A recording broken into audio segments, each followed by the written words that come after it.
What's up, guys? It's Bromley at Empire Barbell. Today I want to talk about weight gain and weight loss. This is kind of a transformation video, but not really.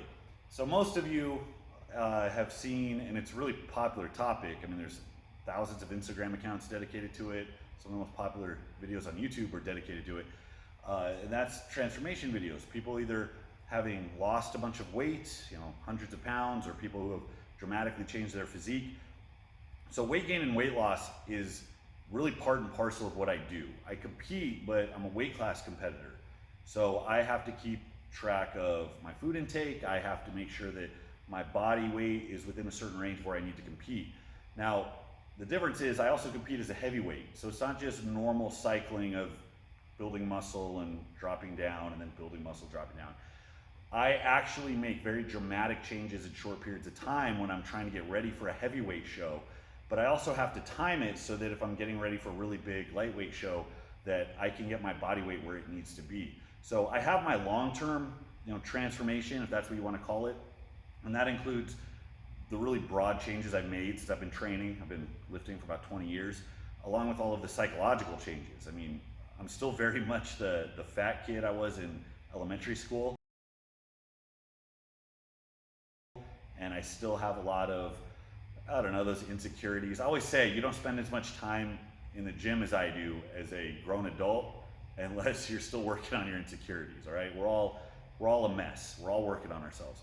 But the psychological changes over time are huge. The physical changes are huge. But in between that, just in my normal competitive cycle, there's still a lot of ups and downs. So I'm gonna talk more about that than anything else. So to give you an example of how the year goes, this year was a good example. 2019, we're in October right now. January of this year, I competed at the LA Fit Expo. That's a local show. It's close to me. I live close to Los Angeles. And Ode Haugen puts that show on. In a lot of ways, it's a really good show. I have critiques about the way it's run just because it's inconvenient as an athlete. It's a 2-day show. It takes a long time to get through it. Ode will do like 10 events and like you can drop 2 and it gets really complicated. And he always has mass wrestling, which I'm not a fan of, but that's just me.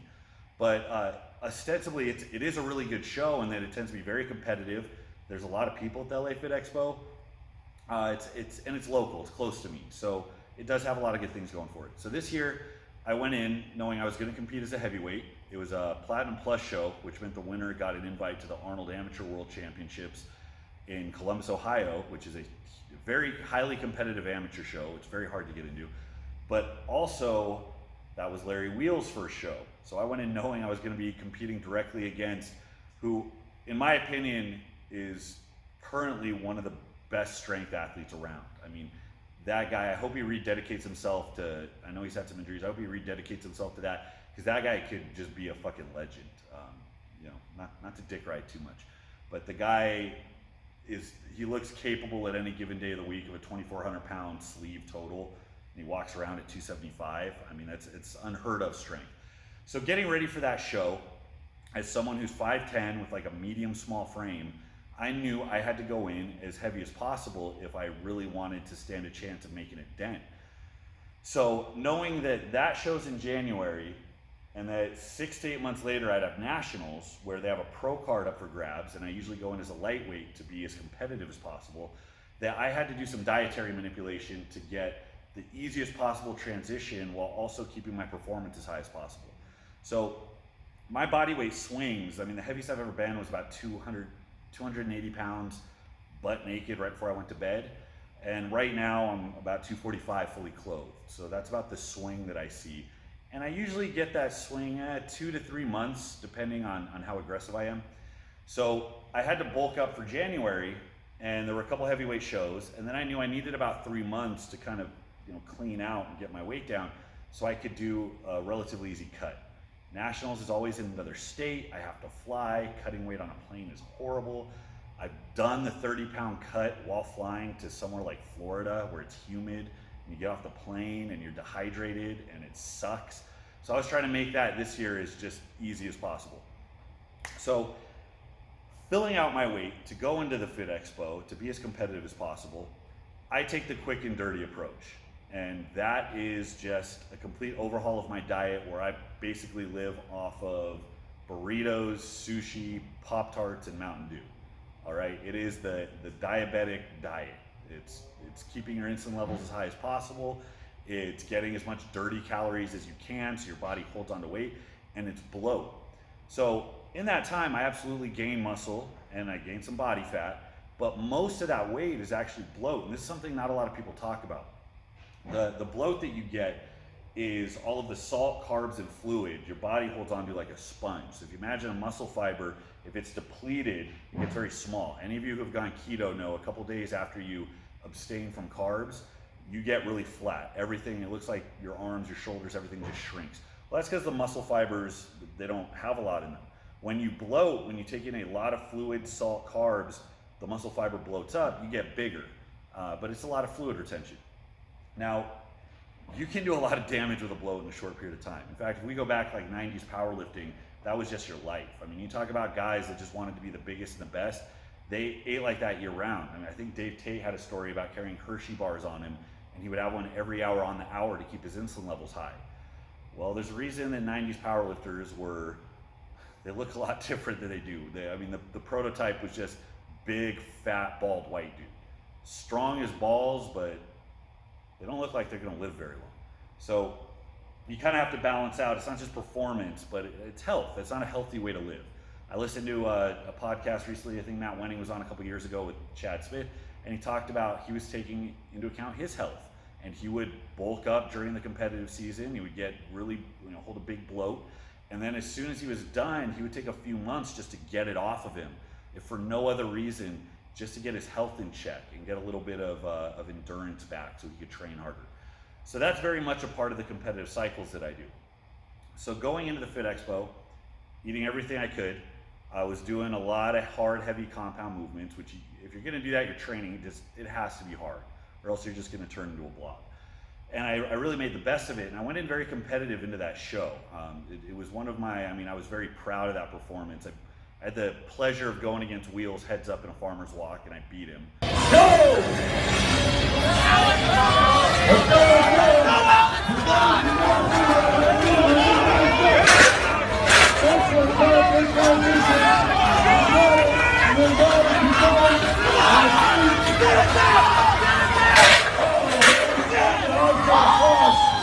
I beat him because I was more experienced, if we're being honest. He was fast, but I beat him heads up nonetheless, which was very rewarding, to even for someone that doesn't really know what he's doing yet, just that level of physicality.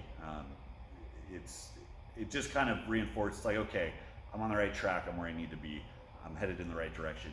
And I tied him in the squat for reps, which that blew me away, because I knew, he had a video, he did 500 for like 25 or something, and he just pulsed through them. So to be able to go into a meet where we're being held to the same standards, using the same implement, I went before him, and to watch him top out at the same number I did, it was very gratifying. Not to use Larry to try and prop myself up, but you have these standards your whole life of what strong is and what's good enough. So to get even close to that is like, that's, to this day, it's one of my proudest performances that I ever did. So going into that, it was just training to the nth degree. It was really emphasizing a lot of heavy squatting, a lot of heavy pressing, a lot of heavy compound movements with just a ton of salt, carbs, and water. Every which way I could get them. You do that for a couple months and you see yourself start to grow. The shoulders grow, the back fills out. You feel tighter when you press, when you squat. You feel more secure at the bottom of deadlifts. If you do it right, your endurance should actually go up as well. But then the health effects come in and you realize, okay, it's hard to tie my shoes. My blood pressure is through the roof. I don't want to sustain this. My quality of life is actually lower. So as soon as I get to that point and I compete, if I don't have a contest for a long time, or if I'm gearing up for a lighter weight show, then I get the bloat off. And that's where I focus. It's a dramatic change. I go straight into chicken salads, egg whites in the morning. Dinner is always, a lean meat with sweet potatoes or some type of veggie. And I try to keep butter and oil and all the extra fats off.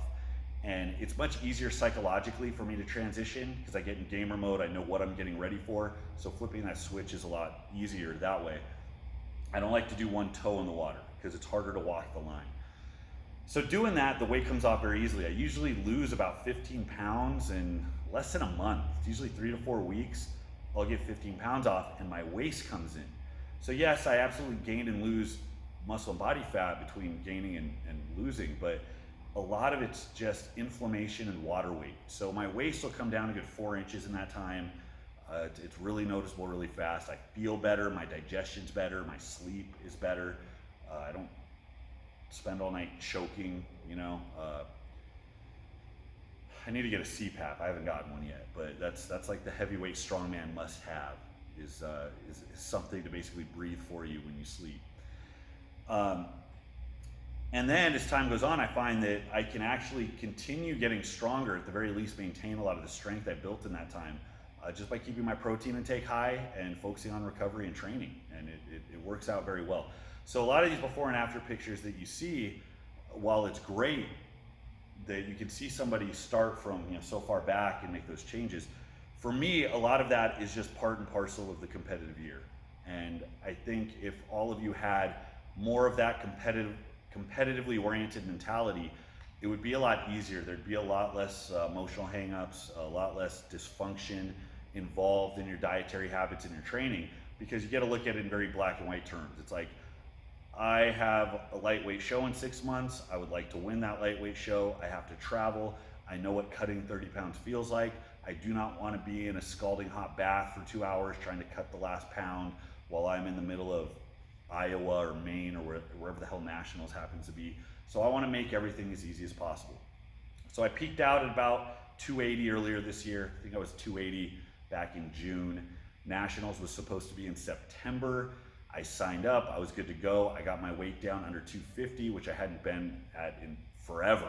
I mean, to be there and actually kind of be competitively strong. And going into Nationals, Nationals got canceled because of Hurricane Dorian. It was supposed to be in Palm Beach, and they moved it back 5 weeks and put it in Iowa. It just happened this weekend. And I decided I didn't want to redirect my travels to Iowa because Iowa sucks. So it was hard to watch Nationals and knowing that you would have done well or placed well, but I made a decision. Official Strongman Games is in November 1st. That's also in Florida. And that's a much more, there's no pro card available, but it doesn't matter because it's much more competitive. It's like World's Strongest Man for the weight classes, for women's, for masters. Very, very competitive field. About as competitive as you'll find in this weight class currently at the moment. So I redirected everything there and I kept my diet on point, and now I'm about 245. This is the lowest cut I think I've ever had to do. I'm gonna have to lose the week of maybe 13, 14 pounds, which takes about a day if you do it right. I won't even have to sweat. Most of that's just gonna be fasting and dieting. And that'll get me to 231. And then hopefully I have a good show and I come in strong. So as far as dieting and mentality goes, know what it takes to get the weight off. Just have a broad concept. It's eating a lot of the same things. Don't let yourself have options. Americans think they need options. You don't. Most cultures in the world eat the same thing multiple times a day, every day. You'll be fine if you have the same breakfast, lunch, dinner, and snacks throughout the day, and it will make everything easier. And like I said, just get rid of the fats. Keep yourself to egg whites. I like cream of rice. Whey protein shakes mixed with water. It's not delicious, but it gets the job done. Chicken salads with light dressing. Lean meat with some type of veggie.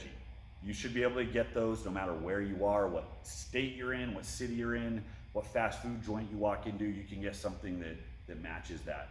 And it just takes a couple months of consistency, 8 weeks, 10 weeks of that, and my body looks and feels completely different. And actually performance benefits a lot. So I'm gonna get through OSG, my weight's down, and then I'm probably gonna look, if not the Fit Expo, California Strongest Man is in March in Huntington Beach every year. It's one of the biggest shows on the West Coast. They always say that whoever wins California Strongest Man usually shows himself as being worthy of a pro card that year, and that's held up, I think, more times than it hasn't. I remember when I competed as a heavyweight in 2016, I want to say Kevin Fairs won the middleweights. Well, now he's a World's Strongest Man competitor in the open. So I know a lot of guys that went on to get their pro cards after doing well at that show. So I'll start bulking up again. Every time I do it, I try to do it a little better, a little smarter. The truth is, processed shit works very, very well for quick, nasty growth. It also is murderous on your stomach. That's why the vertical diet got so popular. So if you can find a way to get calories in without just dumping a bunch of sugar and salt into your system, that's fantastic. It's just harder to do it that way. So I'm gonna try and do it a little bit leaner this time around. We'll see how it goes. So if you have any questions or comments, and I'm sure there's gonna be a lot, go ahead and leave them and I'll try to get back to all of them. That's it for today. This is Brahma at Empire Barbell. I'll see you guys next time.